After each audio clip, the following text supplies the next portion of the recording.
Welcome back to Between Two Plumb Bobs. Today we will be discussing the differences between an informal and a formal meeting. Let's think about it. I have to have a meeting. What should it look like? If we have an informal meeting, I wonder if it would look like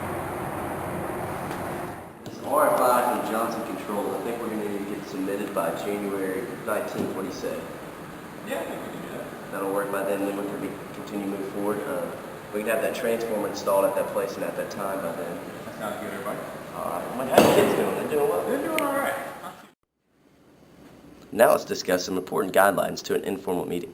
Informal meetings can have a much more relaxed and casual environment. They can also be scheduled in advance or called the day of. Some ideas for informal meetings can be meeting over lunch, simply playing golf, or even just meeting on the job site. Some topics to avoid are major changes to the project or other things that should be discussed in a formal setting. Well, that went well. That would work great for an on-site meeting. Now, let's take a look at what it would be to have an official, formal meeting. Good afternoon. Good afternoon. Tom Sawyer, Mark Twain Construction. Mike Angelo, Chapel Architects. Awesome. Let's have a meeting. Okay. Glad you were able to make it in today. I'd like to discuss some of the hollow metal door frames on the northeastern corridor. What seems to be the issue? They don't seem to fit. Okay. Well, I'll go back and look at the plans and see what the issue is. Okay, I'd like to move forward with this and have those installed by the end of next week. Is that going to be possible? Absolutely. I'll get on it today. Well, thank you for coming in today, sir. Really appreciate it. I'll follow up with an email soon. Now let's take the time to verbalize some necessities of a formal meeting. It is very important that all expected members of the meeting are made aware well in advance of the time and agenda of the meeting.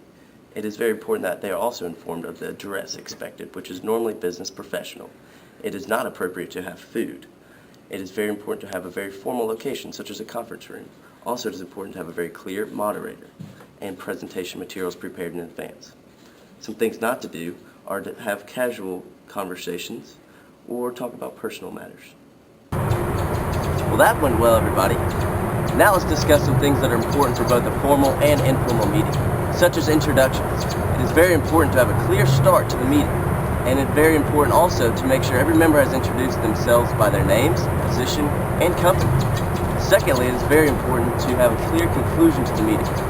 And thirdly, it is very important to follow up with that email, whether it be a text message, email, or in some circumstances, even a formal letter. Great. Based on that criteria, I now know what kind of meeting I should hold. Please join us next week on In Between the Two Plumb Bobs for Are Drones Just a Fad?